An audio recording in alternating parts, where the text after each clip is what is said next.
Sur toi, sa gloire apparaît. Sur toi, sa gloire s'élève. Alors, bien-aimés dans le Seigneur, nous sommes dans l'année des resplendissements. Une année où Dieu nous a fait des promesses qu'il allait s'occuper de nos vies afin de les amener à briller, afin de les amener à être éclairés, afin de les amener à recevoir de lui une touche particulière. Si ce n'est pas encore venu chez toi, sois patient. Il nous reste encore 4 mois avant que nous puissions terminer cette année. D'ailleurs, dans l'expérience que j'ai avec Dieu, Dieu réserve les meilleurs à la fin. Quelqu'un me donne un bon amen. Souvenez-vous de la noce de Cana. Lorsque la fête est arrivée à la fin, c'est à ce moment-là que le bon et le meilleur vin est arrivé. Donc c'est à partir de ce moment-là que Dieu se réserve les meilleurs. Alors je voudrais encourager celui qui continue encore à espérer et à attendre. Ce n'est pas fini, ce n'est pas trop tard. Les 4 mois qui restent là peuvent te surprendre parce que tu ne sais pas ce que Dieu prépare. Et puis vous savez, toute bonne nourriture prend du temps pour cuire. Quand vous voyez une nourriture qui ne prend pas beaucoup de temps, ce n'est pas une bonne nourriture. Les bonnes nourritures prennent du temps pour cuire. La bonne bénédiction peut prendre du temps. Mais quand elle va finir, ça sera wonderful. Quelqu'un me donne un bon amen. Quelqu'un me donne un bon amen. Je crois en semaine, le mercredi, je dis ceci. Vous ne savez pas ce qu'un jour peut enfanter. Vous ne savez pas ce qu'un jour peut enfanter. La gloire de Dieu cette année, elle est réelle. Elle est réelle. J'insiste, elle est réelle. Parce que, vous savez, lorsque Dieu nous a donné ce thème, à un moment donné, je me suis dit, pourquoi ce thème? Mais c'est avec le temps que j'ai commencé à comprendre pourquoi Dieu nous a donné ce thème. Quand nous regardons aujourd'hui les tableaux que présente le monde, quand vous regardez bien attentivement, je ne sais pas dans quel monde vous vivez, mais si vous vivez dans le même monde que moi, si vous le regardez attentivement, vous allez vous rendre compte que le monde est en train de plus en plus de se détériorer. Tout est en train de perdre de la valeur. Le sens de l'humanité est perdu. Le sens de l'honneur est perdu. L'essence de la spiritualité est en train de se perdre. On dirait le diable est arrivé à son apogée.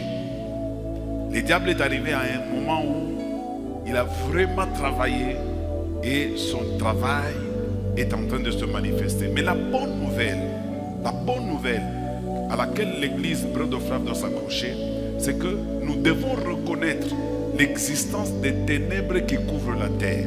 Mais sur toi et moi, la Bible dit l'Éternel s'élève et sa gloire apparaîtra sur toi. C'est-à-dire que c'est un moment où vous devez faire très attention pour ne pas aligner votre vie sur base de ce que vous voyez dans le monde, sur base de ce que vous entendez dans les informations, mais vous devez aligner votre perception sur base de la parole de Dieu que vous avez reçue. Parce que les choses de Dieu, depuis les temps anciens jusqu'à aujourd'hui, ça n'a jamais été comparable à la manière de marcher de ce monde. Le monde va dans un sens, l'église va dans un autre sens. C'est pourquoi l'église est appelée Ecclésia. Ecclésia, c'est un mot grec qui veut dire sortir du milieu d'eux. L'église ne fait pas partie du monde et ne fera jamais partie du monde. Si le monde va dans un sens, l'église ira dans un sens contraire. L'erreur à l'église serait de penser que nous devons emprunter la même direction que le vent, la même direction que le monde. Ça serait une très grosse erreur pour nous. Quelqu'un me donne un bon amen. Même le thème que je vais développer ce matin, que j'ai intitulé « Sur toi la gloire de l'Éternel s'élève », c'est un thème qui peut être compris d'une manière ou d'une autre, selon qu'on se situe dans le monde ou selon qu'on se situe dans l'église. Dans le monde, le mot gloire peut avoir sa signification, mais dans l'église, le mot gloire a une autre signification. Alors je vais essayer d'expliquer cela avant de poursuivre mon enseignement et ma prédication. Le mot gloire, dans son origine, c'est un mot biblique dans son origine, parce que la gloire, c'est quelque chose qui vient de Dieu. Alors, dans son origine, c'est un mot hébreu qui vient de kabod.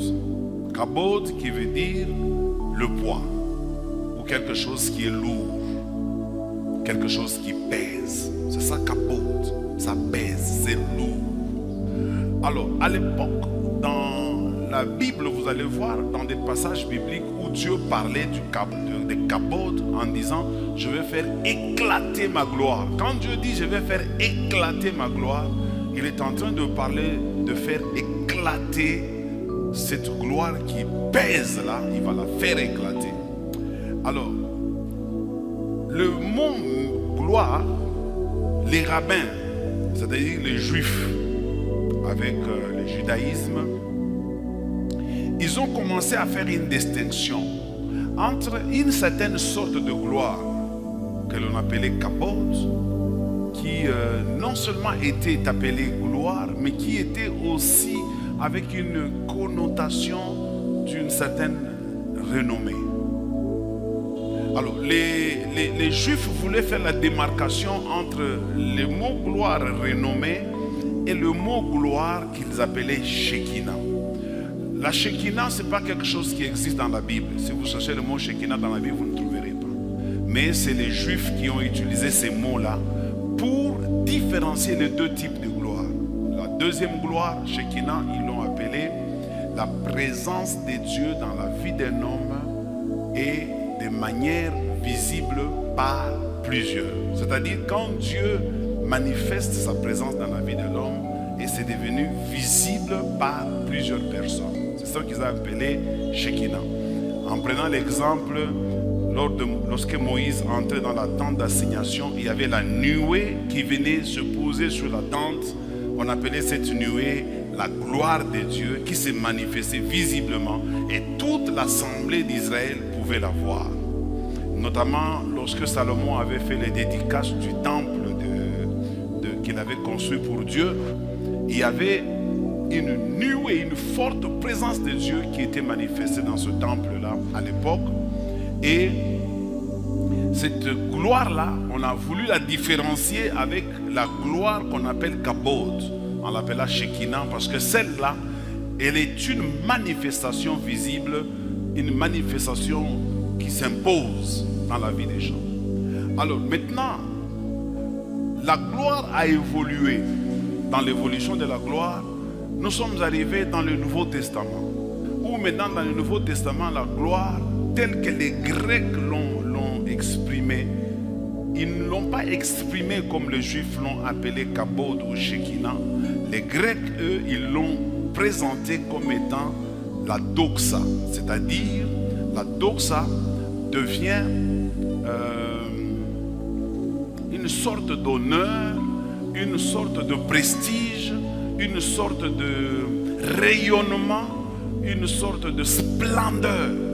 Donc ils ont ajouté un peu à la gloire kabod et Shekinah un rayonnement et une splendeur.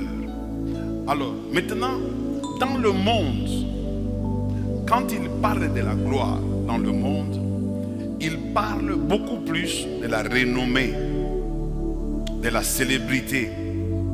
Il parle du prestige, de quelqu'un qui est connu, de quelqu'un qui a beaucoup d'argent. C'est comme ça que le mot gloire peut être apparenté à la richesse, à la renommée, à la célébrité. Quand quelqu'un est célèbre, quand quelqu'un est riche, quand quelqu'un est renommé, on peut, même à l'église, nous commettons ce genre d'erreur en disant « Ah, nous avons vu la gloire de Dieu sur lui ». Mais le mot gloire, tel que nous devons le comprendre dans l'église, il n'exclut pas ce que je viens de dire ici. Mais dans la conception de l'église, la gloire doit avoir une autre connotation, c'est-à-dire, nous devons la comprendre comme étant une qualité de la présence de Dieu dans la vie d'un homme de manière remarquable. Je répète, la qualité de la présence de Dieu dans la vie d'un homme de manière remarquable. C'est que ici à l'église, la gloire, ce n'est pas d'abord la renommée, ce n'est pas d'abord la célébrité, ce n'est pas d'abord la richesse. La gloire de Dieu, c'est d'abord la qualité de la présence de Dieu dans la vie d'un homme de manière remarquable. Retenez bien cette définition. Je répète, la qualité de la présence de Dieu dans la vie d'un homme de manière susceptible ou de manière remarquable. C'est comme cela qu'à l'église, nous devons comprendre le mot gloire. Si nous sommes d'accord à ce niveau-là, je peux alors évoluer. Alors, la gloire de Dieu, Moïse, bon, je me demande s'il faut que je parle beaucoup plus de Moïse. Je vais revenir sur Moïse. La gloire de Dieu, je vais essayer de la disséquer en 2 ou 3 parties pour que nous puissions bien la comprendre et pour que nous puissions comprendre quel est le message que Dieu veut nous transmettre ce matin. Quand la Bible dit « Sur toi, la gloire de Dieu s'élève. Sur toi, la gloire de Dieu apparaît. » La première des choses que nous devons nous mettre en tête, c'est que la gloire de Dieu, elle apparaît uniquement sur les personnes qui ont déjà reçu le Seigneur Jésus comme Seigneur et Sauveur. Toute gloire qui se manifeste sur quelqu'un qui n'a pas encore reçu Jésus, ce n'est pas la gloire de Dieu. C'est la gloire de ce monde. Quelqu'un me donne un bon amen? Parce que le monde a aussi sa gloire. Regardez ce que Jésus a dit un jour à... Plutôt Satan a dit un jour à Jésus. Il le prend, il le soulève sur une montagne très élevée. Et qu'est-ce qu'il lui dit? Il lui présente tous les royaumes de la terre et leur gloire. Il lui dit, si tu te prosternes et que tu m'adores, je te les donne. C'est-à-dire, les royaumes de la terre ont leur gloire. Alors, l'église, écoutez-moi bien. Ne cherchons pas cette gloire que nous pouvons appeler une vaine gloire que le monde peut nous offrir, mais cherchons la gloire de Dieu. Quelqu'un me donne un bon amen? Alors, la gloire de Dieu, je vais encore ajouter quelque chose avant que je ne puisse aller dans les 3 points que j'ai retenus. Quelqu'un peut la voir en lui et ne pas briller, et ne pas manifester les aspects extérieurs, tels que les habits, tels que les véhicules, tels que tout ce que vous connaissez là. Mais il a la gloire de Dieu en lui. Parce que les gens pensent que la gloire de Dieu, c'est seulement quand j'aurai toutes ces choses. J'ai dit, j'insiste, la gloire de Dieu n'exclut pas ces choses. La renommée, la célébrité, la richesse. Ça n'exclut pas ces choses-là. Mais ce n'est pas essentiellement cela. Parce que si nous voulons apprécier la gloire de Dieu en fonction de la célébrité, en fonction de la renommée, c'est comme ça que nous avons aujourd'hui des hommes de Dieu et des fidèles dans l'église qui sont en train d'aller se créer des histoires afin de montrer comme s'il y a la gloire de Dieu, alors qu'en réalité, ils sont allés solliciter tout simplement la gloire de ce monde. Qui me donne un bon amen? Que quelqu'un qui a la gloire de ce monde ne t'intimide pas. Parce que ce que tu dois retenir, la gloire de ce monde est éphémère. La gloire de ce monde peut commencer et s'arrêter à un moment donné. Mais la gloire de Dieu, quand elle commence dans la vie de l'homme, elle ne s'arrête pas. Fais-moi confiance. Qui me donne un bon amen? La gloire de Dieu, elle est différente de la grâce de Dieu.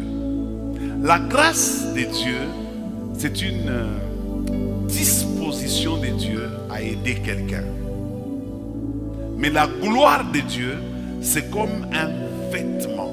C'est comme une seconde nature de la personne. C'est-à-dire que vous n'êtes, toi et cette gloire, vous n'êtes pas différents. Vous êtes, quand on te regarde, on te confond à Dieu. C'est ça qui a fait que certains hommes de Dieu ont pensé que c'était eux qui faisaient et ils ont oublié que c'était Dieu qui était derrière eux. Quelqu'un me donne un bon amen. Alors, voici mes points. Le premier point, je voudrais que nous puissions nous poser la question de savoir comment est-ce que je vais avoir accès à la gloire de Dieu. Parce que je crois que c'est une question que quelqu'un peut se poser dans cette salle. Comment est-ce que je peux avoir accès à la gloire de Dieu? Qui me donne un bon amen? Qui aime la gloire de Dieu? Parce que je vous rappelle que le thème que je suis en train de développer veut tout simplement dire: sur toi, la gloire de l'Éternel s'élève. Sur toi, la gloire de l'Éternel apparaît. Donc, elle s'élève dans la vie de quelqu'un, mais maintenant, comment est-ce qu'elle peut se manifester?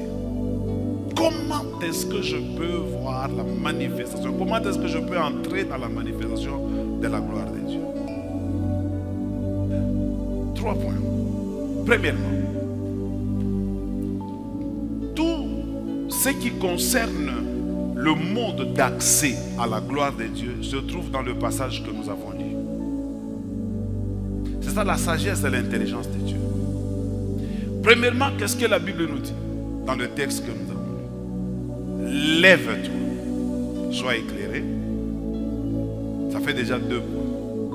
Lève-toi, sois éclairé. Je prends d'abord lève-toi. Je vous ai toujours dit, quand je parle sur l'année de resplendissement, que la première condition sine qua non pour que le resplendissement se manifeste dans la vie d'un chrétien, il faut d'abord qu'il s'élève. Tant que tu n'es pas levé, tant que tu resteras assis, tu n'auras pas la gloire de Dieu.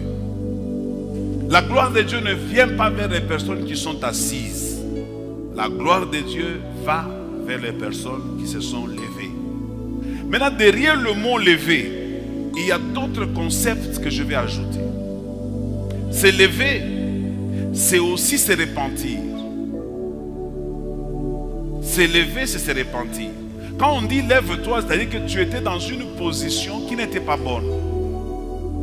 C'est qu'on te veut maintenant prendre une nouvelle position qui va te permettre d'être éclairé et de recevoir la gloire de Dieu.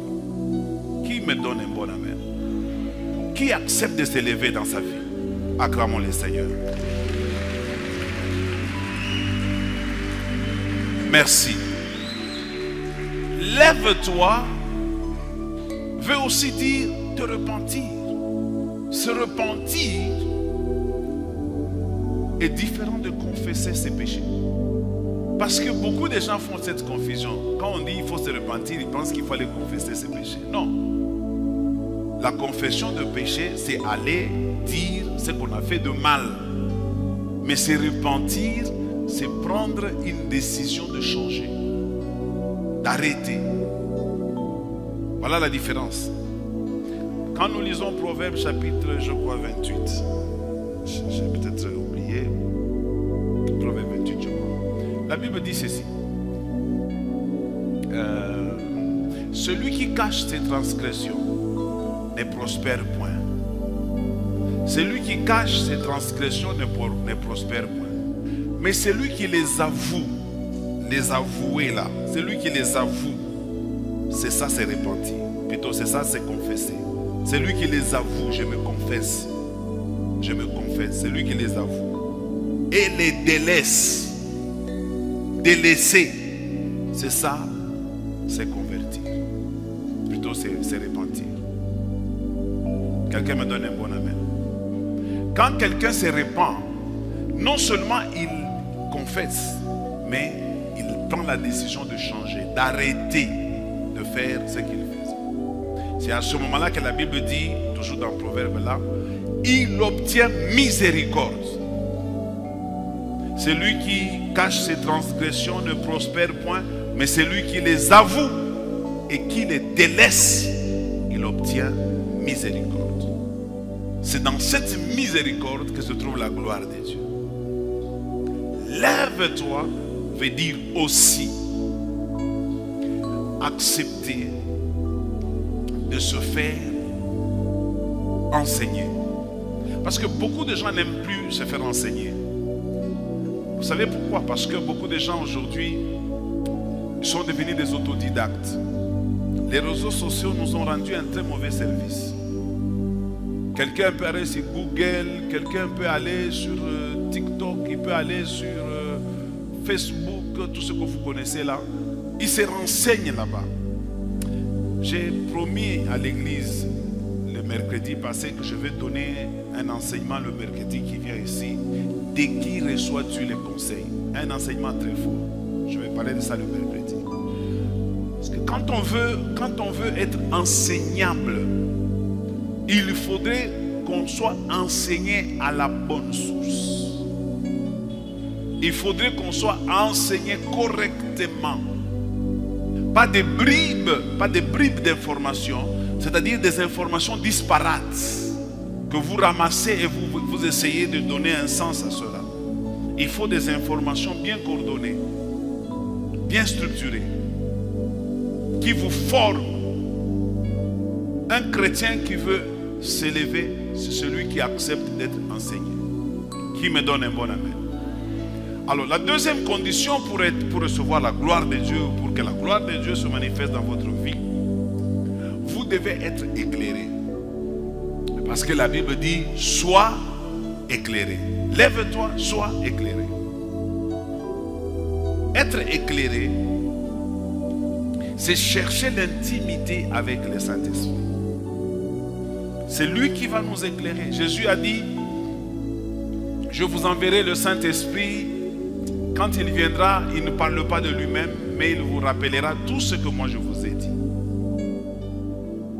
Il va vous conduire dans la vérité. C'est le Saint-Esprit qui nous conduit dans la vérité. Nous sommes église à partir du moment où nous acceptons de nous laisser conduire par le Saint-Esprit. Vous êtes serviteur de Dieu. Vous êtes un chrétien. Si vous vous laissez conduire par vos émotions, vous irez très loin de la véritable gloire de Dieu. Ne vous laissez pas conduire, selon que la Bible dit, par le train de ce monde. Vous devez d'abord être transformé par le renouvellement de l'intelligence. Et celui qui peut transformer votre renouvellement de votre intelligence, il n'y a que le Saint-Esprit. Aujourd'hui dans l'église, les gens n'ont plus de relation avec le Saint-Esprit. Le Saint-Esprit est devenu comme quelque chose que l'on doit demander à Dieu au début du culte, ou quand le modérateur ou le prédicateur passe devant et dit, cher Saint-Esprit, remplis-moi. Et puis ça s'arrête là. Ceux qui sont dans les bancs ne sont pas concernés par le Saint-Esprit. C'est l'affaire du pasteur. Non. Le Saint-Esprit, c'est l'affaire de tout le monde. Car la Bible dit, au dernier jour, je répandrai de mon esprit sur chair, sans exception. À l'époque, dans l'Ancien Testament, l'Esprit descendait sur les hommes de Dieu. Et les hommes de Dieu éclairaient l'assemblée. Mais maintenant, l'Esprit de Dieu peut descendre sur tout le monde, même le plus petit entre nous. L'Esprit de Dieu peut descendre. Rappelez-vous la définition que je vous ai donnée de la gloire de Dieu selon l'Église. La gloire de Dieu selon l'Église, c'est la qualité de la présence de Dieu dans l'homme. Cette qualité-là, tu ne peux pas l'avoir. Un, si tu n'es pas un homme qui sait se repentir. Deux, si tu n'es pas un homme qui a une certaine intimité avec Dieu. Ayons cette intimité avec le Saint-Esprit. Créons cette intimité. Et la troisième chose qui va faire que la gloire de Dieu descende dans notre vie, celle-ci, elle est aussi très importante que les deux premières, c'est la soif. La soif. Aujourd'hui, les chrétiens n'ont plus soif. Aujourd'hui, nous, quand on se convertissait, hier, j'ai reçu à mon bureau, je crois, hier ou avant-hier, j'ai reçu à mon bureau la fille du feu Lukusa, qui est venue me voir, parce qu'ils ont un projet là. Alors, je lui ai parlé de son papa. J'ai dit, cet homme, c'était à l'époque où nous, on se convertissait. Moi, je me suis converti à Viens-de-Roi au pied de cet homme. J'ai dit à cet enfant de Lukusa que ton papa ne me connaissait pas. J'étais dans le banc. Je l'admirais dans le banc. Mais cet homme Non, c'était fantastique. Nous, on avait la soif de Dieu. Cette soif, je ne la vois pas aujourd'hui dans l'église. Je ne dirais pas seulement de notre église, dans toutes les églises. C'est comme cela que je confirme que les ténèbres sont en train de planer dans le monde. Parce que la soif là, je ne sais pas où elle est partie. Vous vous imaginez pour une rencontre à l'église qui devait commencer à 16 h. Moi, Maman Sylvie et mes amis, nous allions à l'église à 13 h pour ne pas manquer de place. Si tu arrives à 16 h, tu n'as pas de place. C'était en semaine, plein jusque dehors. Et au point où le pasteur a même commencé à faire payer l'accès au culte. Pour avoir accès au culte, vous devez donner 5 $. Celui qui n'a pas 5 $, il va rester dehors. Et c'était plein. Donc les gens avaient soif. Soif. Aujourd'hui, beaucoup de gens ont manifesté leur soif, non pas dans la recherche de Dieu véritable, mais ils ont manifesté leur soif dans les choses périssables, dans les choses de la terre, dans les choses inutiles, dans la gloire de ce monde. Je veux avoir une belle femme, je veux avoir une belle voiture, je veux avoir un beau garçon, un beau monsieur, je veux avoir un beau travail. Tout ça, c'est la gloire de ce monde. Mais vous ne cherchez pas la qualité de la présence de Dieu dans votre vie. C'est comme ça qu'il y a des gens qui ont de belles voitures, qui ont de belles femmes, qui ont de beaux maris, qui ont de belles maisons. Mais la qualité de vie, la qualité de la présence de Dieu est nulle. C'est nul. Et vous n'allez pas parler de la gloire de Dieu à ce moment-là. La gloire que vous avez, c'est la gloire des hommes. Parce que la gloire de Dieu, je vous ai dit, elle ne fait pas peur. La gloire de Dieu rassure. La gloire de Dieu ne vous pousse pas à vous déranger, mais c'est elle-même qui vous prend en charge. Elle vous donne la paix, elle vous donne le calme. Là où les autres s'agitent, vous êtes imperturbable. La gloire de Dieu vous rassure des lendemains. Tandis que la gloire des hommes peut vous créer des ennuis. Vous avez des tiraillements entre vous. Vous ne vous entendez plus en famille, à l'église. Les gens de l'église, vous commencez à les considérer comme vos ennemis. Vous commencez à vous retrouver comme si vous devenez spécial par rapport à eux. Tandis que la gloire de Dieu, quand vous l'avez, ce n'est pas vous qui allez constater que vous êtes spécial par rapport aux hommes. C'est les hommes eux-mêmes qui vont constater que vous êtes devenu spécial. C'est ça la différence entre les deux gloires. Parce que les gens n'ont plus la soif de Dieu. La prière, c'est la soif de Dieu. La prière. Les gens n'aiment plus la prière. Il faut venir ici le vendredi. Les gens ne viennent plus prier. Vous n'allez pas me dire que vous priez chez vous à la maison, parce que j'étais aussi païen, j'ai été chrétien, je suis devenu pasteur. Je connais la vie que vous menez parce que j'étais là avant vous. N'allez pas me mentir. L'église, moi j'ai quitté, j'habitais Kamalondo. Les débuts là au fond vers la barrière.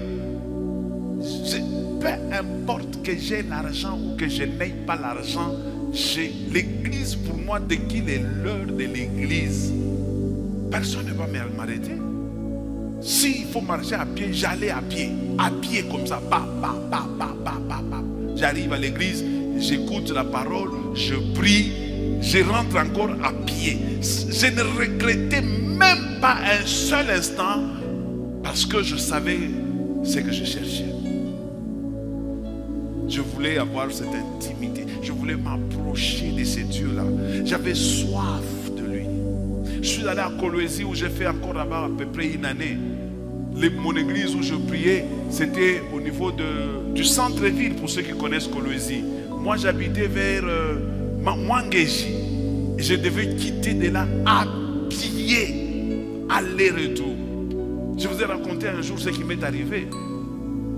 On avait culte le soir. Je rentrais, je n'avais même pas l'argent de transport. Je rentrais à pied. Je devais passer par un camp de la SNCC qui était déserté après les conflits Kasaye-Katangé. Qui était déserté. Mais c'était comment on appelle, les raccourcis.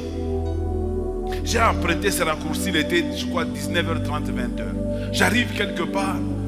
J'étais seul, il n'y avait personne, il y avait un silence de cimetière. J'avais soif de Dieu. Ça ne me faisait pas peur de traverser ce genre de situation. Parce que j'avais cette soif-là. Je veux voir cette soif dans cette église. Je veux voir les gens se poumonner, se battre pour cette soif-là. Je veux avoir cette soif-là. J'ai vu, pap, brusquement, une dizaine de militaires. Les militaires de Mobutu, qu'on appelait la DSP. Ils m'ont encerclé. Ce jour-là, Dieu m'avait fait une petite grâce. Il y avait un ami à moi, Maman Sylvie le connaît aussi, c'est un ami commun, qui était devenu procureur de la République à Colombie. Je l'ai rencontré, je suis allé au bureau, il m'a donné une liasse de 50 000, c'était des billets de l'époque, hein. 50 000, donc ça pouvait faire 2 millions, quelque chose comme ça. Il m'a remis ça comme ça. J'ai mis ça dans ma poche. Tout joyeux. Ça m'a encouragé de servir Dieu. Ça m'a stimulé de chercher Dieu. Et j'ai rentré chez moi à la maison dans la joie lorsque j'ai été entouré. Ces gens-là, ils ne m'ont pas salué. Ils ne m'ont rien dit du début à la fin jusqu'à ce qu'ils sont partis. Ils ont tout simplement commencé à me fouiller. Ils m'ont fouillé de la tête aux pieds. J'avais les mains levées comme ça. Dans ma conscience, mon argent est parti. Et quand ils sont partis, je n'ai même pas eu le temps de vérifier parce que j'étais sûr que c'est parti. Parce qu'ils ont entré les mains là, dans les poches, là où il y avait l'argent. On a lié à Maputa. Mais j'arrive le soir à la maison, triste d'avoir été agressé. Je commence à me déshabiller. Je me rends compte que l'argent est dans le pantalon. Jusqu'aujourd'hui, je n'ai jamais compris qu'est-ce qui s'était passé ces jours-là. Comment quelqu'un peut entrer sa main dans ma poche, là où il y avait autant d'argent, et sortir sa main sans trouver mon argent. Non, Dieu est grand. Je vous dis, Dieu est grand. Parce que quand il voit la soif que vous avez de lui, quand Dieu voit cette soif-là que vous avez perdue, regardez Moïse, il en avait la soif. Il dit à Dieu, je veux voir ta gloire. Comment serais-je distingué parmi les hommes si je ne te vois pas, si je ne vois pas ta gloire? Dieu dit à Moïse, Moïse, tu me demandes une grande chose. Mais puisque je t'aime, puisque je vois en toi cette soif, je vais t'accorder ce que tu demandes. Regarde à côté de toi, il y a un creux. Entre dans le creux de ce rocher-là. Je mettrai ma main sur le creux du rocher et je passerai devant toi. Et quand je passerai, je proclamerai ma gloire. Lorsque je serai passé, tu ne peux pas me voir de face. Parce qu'un homme ne peut pas me voir de face, sinon tu mourras. Tu me verras par derrière. Moïse avait soif et il a vu la gloire de Dieu. Montre-moi ta gloire, Seigneur. Je veux voir ta gloire. Et quand moi je demande la gloire de Dieu, je ne vois pas encore l'argent. Je ne vois pas encore, je répète, la gloire de Dieu, c'est la qualité de la présence de Dieu dans la vie d'un homme qui soit remarquable et susceptible. La qualité. Vous savez, aujourd'hui on n'a pas ces chrétiens de qualité à l'église. On a aujourd'hui beaucoup de chrétiens de pacotille, des chrétiens qui sont dans les schémativismes. Est-ce que tu m'as vu? Un chrétien qui vient à l'église avec son téléphone ouvert. Non. C'est dans la présence de Dieu. Va seulement chez le gouverneur ici. Dans la lignée des grands. Le gouverneur, c'est le bas de l'échelle. Mais quand vous allez chez lui, on vous arrache les téléphones. Mais quand vous venez à celui qui est au sommet dans la lignée des gloires, le roi de rois, le seigneur des seigneurs, c'est lui qui établit le roi, c'est lui qui peut même relâcher la ceinture de roi sans leur tenir informés. Celui-là, quand vous venez dans sa présence, vous gardez les téléphones ouverts. Non, vous n'avez pas la soif de Dieu. Parce que vous savez ce que le diable peut faire. Juste au moment où une bonne parole sera lancée pour que votre vie soit explosée, c'est justement à ce moment-là qu'un message peut entrer dans votre téléphone. Justement à ce moment-là que Un appel qui vient de je ne sais où va sonner dans votre téléphone, juste pour vous distraire. Et vous allez regarder, si c'est intéressant, vous vous retirez de manière discrète dans l'église pour aller dehors et parler à la personne. Et parfois la personne vous dira des choses qui n'ont pas de sens, qui n'ont pas d'intérêt, mais elle vous a empêché juste un mot, une phrase qui pouvait changer votre vie. Parce que moi je sais que pour que la vie d'un homme change, tu n'as pas besoin d'une tonne de prédication. Tu as besoin d'un mot. Comme cet homme qui a dit à Jésus, je ne suis pas digne de te recevoir chez moi. Dis seulement un mot. Juste un mot. Moi qui suis un soldat, je donne des ordres. Quand je dis va, les gens vont. Quand je dis viens, ils viennent. Et que dire de toi? Dis seulement un mot. Juste un mot peut changer la vie de quelqu'un. Un jour, un lépreux est venu voir Jésus et dit, Rabouni, si tu le veux, toi, tu peux me rendre pur. Jésus le regarde. Il dit, je le veux.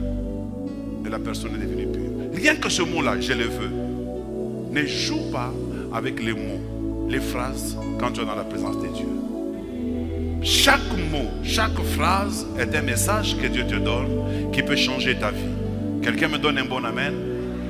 C'est comme quand quelqu'un prend une cure de malaria et qu'il saute certains comprimés. Ma femme me dit toujours, moi je suis très fort. Quand il faut prendre les comprimés, je n'aime pas la piqûre. Moi les comprimés, je peux en prendre même sans. Je n'ai pas de problème. Mais piqûre, et surtout elle aime me faire la piqûre. Je lui dis, avant que tu me fasses la piqûre, signons un document où tu t'engages. En cas de problème, tu endosses. Parce que la piqûre, je ne l'aime pas. Qui me donne un bon amen? Qui me donne un bon amen? La soif. Mais maintenant, je vais conclure en vous donnant avec le point suivant. Qu'est-ce qui caractérise la grâce? Comment est-ce que je peux, la gloire? Comment est-ce que je peux reconnaître que la gloire de Dieu apparaît sur moi? Parce qu'on dit, sur toi la gloire de Dieu s'élève. Sur toi la gloire de Dieu apparaît. Écoutez-moi, c'est du français. Cette gloire qui s'élève, cette gloire qui apparaît n'est pas encore entrée dans ta vie. Elle apparaît juste. Elle apparaît. Cette gloire-là, elle vient juste de s'élever. Mais maintenant, comment savoir que la gloire de Dieu s'est élevée sur nous? Qui me donne un bon amen? Premièrement, vous allez constater que de plus en plus, les gens qui sont autour de vous commencent à trouver un changement en vous que vous-même vous n'avez pas encore vu. C'est-à-dire, lorsque la gloire de Dieu apparaît dans la vie de l'homme, ceux qui la découvrent en premier, c'est son entourage. Tu ne peux pas dire que tu deviens chrétien si ton entourage ne l'a pas encore dit. Tu ne peux pas dire que tu as une vie de qualité si ton entourage ne te l'a pas encore dit. Tu ne peux pas dire que je suis un bon mari si ton entourage ne te l'a pas dit. Si ta femme ne t'a pas dit que tu es un bon mari, pourquoi tu te vantes là que tu es un bon mari? Toi aussi, tu ne peux pas te dire je suis une bonne femme tant que ton mari ne te l'a pas encore dit. C'est ton entourage qui va constater qu'il y a quelque chose sur toi différemment de ce que je trouve chez les autres. À l'époque, les hommes voulaient épouser les filles de l'église parce qu'elles trouvaient sur les filles de l'église une certaine gloire qui se manifestait en elles, qui ne trouvaient pas chez les autres filles. Beaucoup de gens voulaient avoir des filles qui prient. Même les filles elles-mêmes voulaient avoir des hommes qui prient. Parce que quand un homme prie, ça te rassure au moins que cet homme va bien me traiter. Mais de nos jours, il y a même à l'église où on trouve des filles et des hommes qui sont impossibles à vivre. Et les gens commencent à préférer aller prendre dehors. Nous avons beaucoup de filles dans cette église qui ont épousé dehors. Quand je dis dehors, je parle des non-chrétiens. Beaucoup. Et beaucoup de frères aussi. À l'église, il y a même des sorcières. Et il y a un frère de l'église qui va épouser une sorcière. C'est parce que tu ne sais pas remarquer la gloire de Dieu quand elle apparaît sur la vie de quelqu'un. Il y a des signes qui ne trompent pas lorsque la gloire apparaît sur la vie de quelqu'un. Hein? Tu vas constater que cet homme, malgré que vous voyez ce que vous voyez, de plus en plus lui devient humble. Ça, c'est un signe qui montre que cette personne est vraiment un chrétien. Lorsque la gloire de Dieu apparaît sur quelqu'un, lui-même est de plus en plus humble. Mais quand vous voyez quelqu'un, la fameuse gloire apparaît, mais il devient orgueilleux, ce n'est pas la gloire de Dieu. C'est celle du monde. Parce que celle du monde, elle rend les gens orgueilleux. Qui me donne un bon amen? Vous voyez quelqu'un, il devient conflictuel. Cela ne vient pas de Dieu. Quand ça vient de Dieu, vous devenez un homme de paix. Vous devenez un homme en bon terme avec tout le monde. Vous ne cherchez pas à nuire aux autres. Le bonheur des autres ne vous dérange pas. Qui me donne un bon amen? Ça, c'est la première caractéristique de la gloire de Dieu. La deuxième, c'est quand quelqu'un a la gloire de Dieu, il attire facilement les gens. Vous allez constater que la gloire, la Bible dit, lève-toi, sois éclairé, car ta lumière arrive. Ta lumière arrive. Ceux qui ont suivi le cours sur la formation que je donne sur la prédication et l'enseignement, je leur ai dit ceci. Chez les Hébreux, ils avaient une sorte de poésie. Et la poésie hébraïque consiste à répéter la même chose, mais avec des mots différents, juste pour donner une certaine insistance. Et ici, c'est un cas. Quand on dit la lumière arrive, et puis on dit la gloire s'élève, et puis on dit la gloire apparaît. En fait, on répète la même chose. On va insister. Alors vous allez comprendre que quand la gloire arrive, équivaut à la gloire apparaît, ça équivaut à la lumière arrive. Car ta lumière arrive. Oh, qui ne connaît pas que la lumière attire? La lumière attire. C'est ce qui fait que quand quelqu'un a la gloire, vous allez voir qu'elle attire des gens vers lui. Des gens se sentent bien autour de lui. Regarde-toi quand je parle là. Comment est-ce que les gens se sentent autour de toi? Il y a des gens, quand on s'approche d'eux, on sort frustré, on sort dégoûté de la vie. Mais il y a aussi des gens, quand on s'approche d'eux, on sent qu'on a encore envie de revenir auprès d'eux. Ils nous communiquent quelque chose de joyeux, quelque chose de spécial. Et on ne sait pas expliquer c'est quoi exactement, mais on sent que c'est vraiment agréable de rester à côté d'une telle personne. Quelqu'un me donne un bon amen? C'est là que la Bible dit, il est doux et agréable pour deux frères de demeurer ensemble. Ce sont des frères. Ce sont des frères. Là où les gens se sentent agréables en demeurant ensemble avec eux. Que Dieu vous accorde cette grâce et que les gens se sentent bien autour de vous. Parce que même dans les affaires que vous faites, dans le travail, dans l'œuvre de Dieu, si les gens ne se sentent pas bien autour de vous, les gens vont vous fuir. Vous êtes commerçant. Il faut que les gens...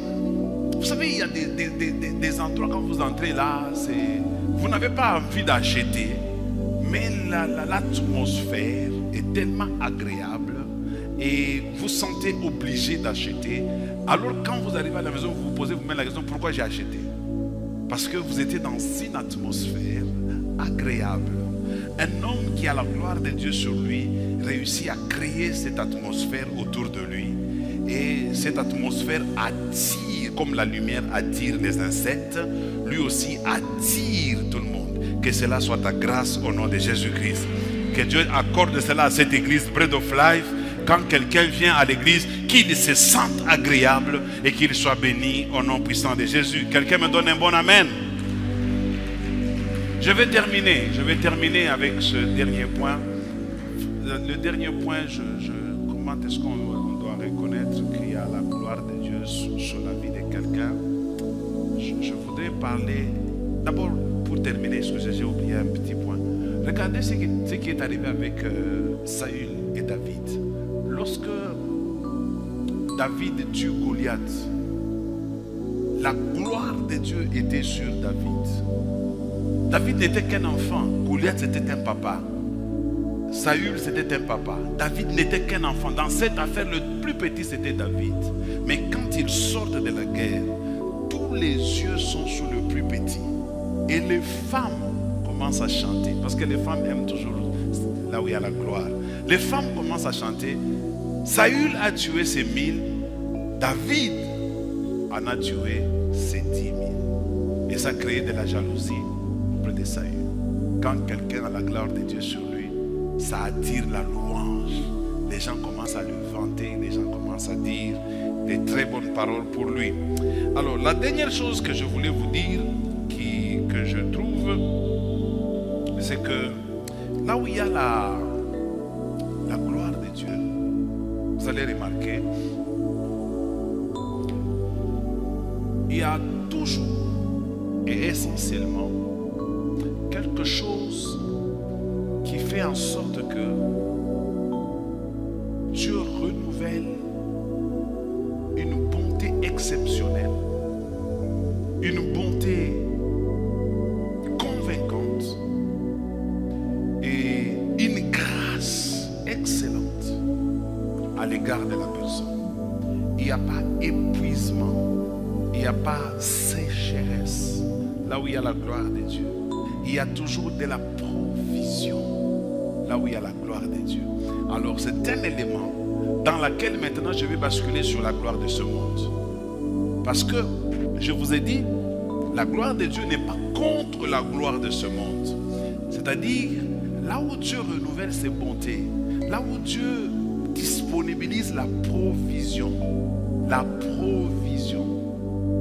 c'est ça qui va créer la richesse. C'est ça qui va créer l'épanouissement. C'est ça qui va créer la renommée. C'est ça qui va créer la célébrité. Regardez dans l'enchaînement de la gloire de Dieu, la renommée, la richesse et l'honneur, ce sont des choses qui viennent à la fin. Tandis que dans la gloire des hommes, dans la gloire du monde, ce sont des choses qui viennent au début. Dieu, avant de te donner, il te travaille. Il te travaille jusqu'à ce qu'il sera lui-même sûr qu'il a fini son travail. Et quand il a fini son travail, ni toi, ni personne ne peut l'empêcher de faire ce qu'il a décidé de faire. Et je dis à quelqu'un, cette année, c'est une année où Dieu a dit que tu resplendiras. Et quand tu resplendiras là, je te le promets, même les choses que le monde a, même les choses que le monde cherche, Dieu te les donnera pour montrer au monde que c'est lui à qui appartient l'or et l'argent. La véritable gloire appartient à Dieu. Écoutez ce que Jésus dit. Il dit, même Salomon dans toute sa gloire n'a pas été revêtu comme ces plantes, comme ces fleurs. C'est-à-dire, la gloire de Dieu nous révèle. La gloire de Dieu nous donne. La gloire de Dieu crée en nous un épanouissement. La gloire de Dieu donne un resplendissement, un rayonnement. Je vous souhaite cela au nom de Jésus-Christ, que vous puissiez rayonner davantage, aller de l'avant. Faites montrer au monde que nous avons aussi un Dieu capable de donner, non pas de la même manière que, mais notre Dieu donne suffisamment et ce qu'il donne ne se fait suivre d'aucun chagrin. Qui me donne un bon amen